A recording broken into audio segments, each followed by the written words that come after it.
तो गणपति गणेश क्या कह रहे हैं, क्या दिखा रहे हैं हमें, कौन सा दृश्य दिखा रहे हैं? वो कहते हैं मेरा सर बहुत बड़ा है।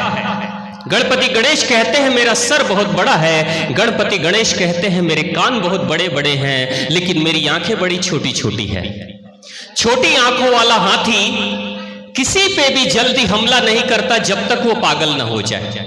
इसलिए आपने देखा होगा कि महावत बहुत छोटा होता है, छोटा इंसान होता है, लेकिन महावत उस बड़े से जो कई क्विंटल का वजन उठा सकता है, उस हाथी को महावत अकेले अपने वश में कर लेता है। क्यों? क्योंकि भगवान ने हाथी को ऐसा बनाया कि हाथी की जो छोटी छोटी आंखें हैं, उसके सामने जो कोई भी आता है हाथी को बहुत बड़ा दिखाई देता है।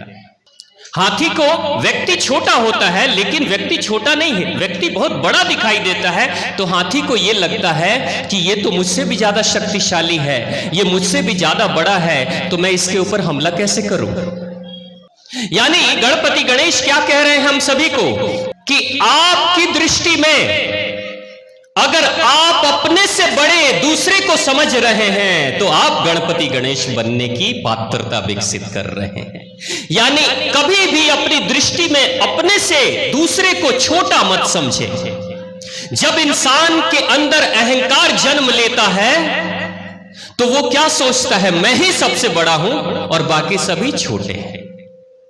लेकिन जब इंसान के हृदय में भक्ति जन्म लेती है तो वो कहता है मैं तो तुच्छ हूं, मैं तो छोटा हूं, बाकी सभी मेरे साक्षात भगवान हैं, मुझसे बड़े हैं। यानी अध्यात्म क्या कहता है कि जब अध्यात्म में इंसान जाता है, भगवान की भक्ति में जाता है, तो वो अपने को छोटा और दूसरे को बड़ा समझता है, अपने को बुरा और दूसरे को अच्छा समझता है, अपने को बेईमान और दूसरे को ईमानदार समझता है। लेकिन जैसे ही इंसान संसार में जाता है, विकारों से और बुराइयों में जाता है, तो खुद को सबसे अच्छा और दूसरों को बुरा समझने लगता है, खुद को ज्ञानी और दूसरे को अज्ञानी समझने लगता है। होता है ना?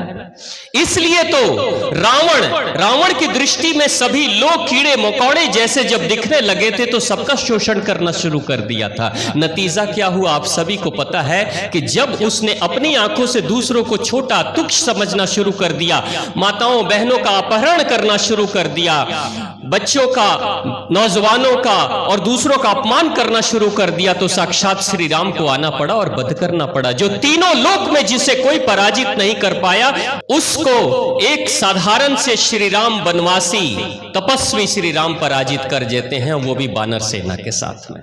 तो प्रेम से बोलिए भगवान श्री राम की।